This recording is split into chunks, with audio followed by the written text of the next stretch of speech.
Deleted Session, February 25, 1981.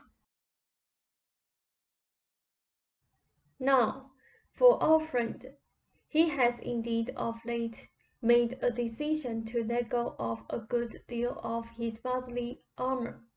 The body is softening. The affair frightens him nevertheless because, as mentioned earlier, he identifies strongly with his own bodily tensions. Letting them go brings him into a more or less constant encounter with many of the fears that helped generate them. Some of these have to do with an erroneous idea of relaxation in general, of course, with his father and with spontaneity. It often seems to him that to relax is to be lax, to let down, do nothing. As if spontaneously left alone, he would be lazy, unambitious, and again lax. He has those feelings and fears. At the same time, there are feelings that to relax would be to let go too much, slide into overly spontaneous behavior, to lack control over one's life, to lose the observer's fine focus. As his body begins to relax, as indeed it has, those feelings become more prominent than before. Under the circumstances, he is handling them rather well. They do present difficulties, however, and are the cause of the panicky emotions he feels at times. The body's relaxation is as of now uneven. Certain muscles relax for the first time in recent times, while others might momentarily contract so that balance is maintained. So the body is in a state of constant change. The change itself and the relaxations give him a feeling sometimes of having no firm support. He should try to talk with you, however, when he is anxious, to foreshorten such periods.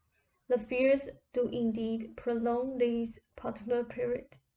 Ruber, far more than other people, is involved in a life that utilizes conscious and unconscious activity, so that any dilemmas in that regard are certainly physically reflected.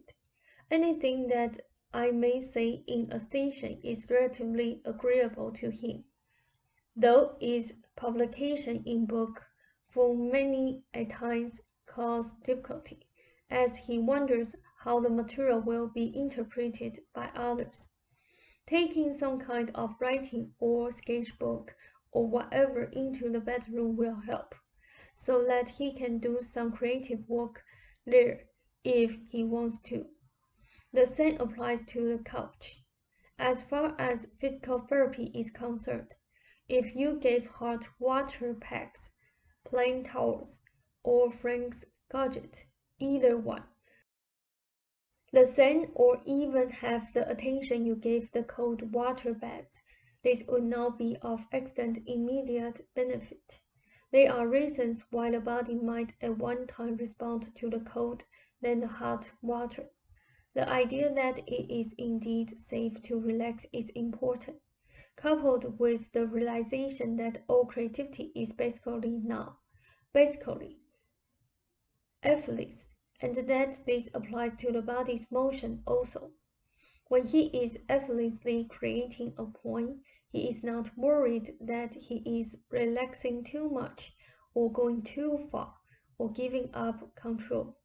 Instead, he is letting go by going with himself, and that attitude makes all the difference. The rigidity that was a general characteristic is breaking up, you see, so that by contrast portions of his body do feel vulnerable to him, soft, unprotected, but those feelings were to a large degree covered over before. Now he is physically aware of them, and mentally also. They can be encountered far more directly then, and as they are, the body will feel more and more able to respond more, and let go the other stops that still do operate. I admit that it is sometimes difficult to attain proper balance, so that you are not concentrating upon the problem exclusively again. Those early autumn sessions and the late summer ones are of help here to balance what we are doing now, for they remind Ruber of the magical framework and its operation, and assure him that relaxation is one of the best methods that release framework to and its creativity. The particular paper of suggestions, he will know what I mean, does contain a good variety of suggestions for him, couched in terms that are highly beneficial. Again, certain suggestions couched one way will work at one time, according to the circumstances, while the same group may be rather adverse to fit other circumstances. Overall suggestions do of course give excellent leeway, so that the pressure can be taken off any specific areas of over-concern. Give us a moment. The displacement aspect mentioned helped in the improvement of Ruber's lumps on the arm.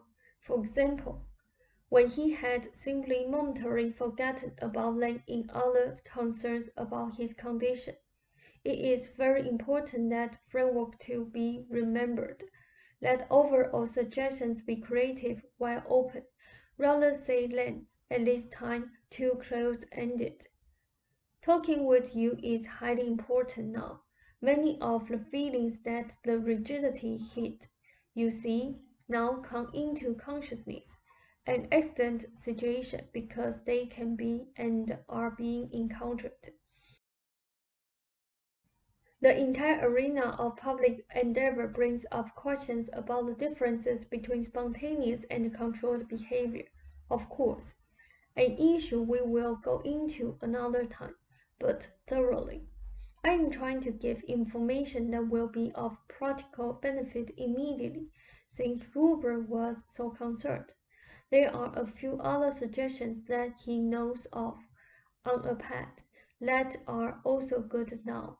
He looks for your approval and reaction, and your own responses have been excellent in that regard. I have mentioned quite a few different issues here, and they involve recommendations, including Ruber's reading of those prior sessions frequently. They do not have to be studied every day, but kept in mind. The entire rationale as expressed in some of those sessions concerning the rather paranoid tendencies of conscious mind should also be remembered. Such issues help place certain of Ruber's reactions in perspective. I am trying to hit all important points. I will in time, along with your questions, give some material again on Ruber's attitudes toward both of his parents as these relate to his difficulties. For now, however, I will bring the session to a close, though he may hold brief, spontaneous sessions, you know, at other nights than our usual ones. I bid you a fond good evening. Ross said, "Thank you, Seth."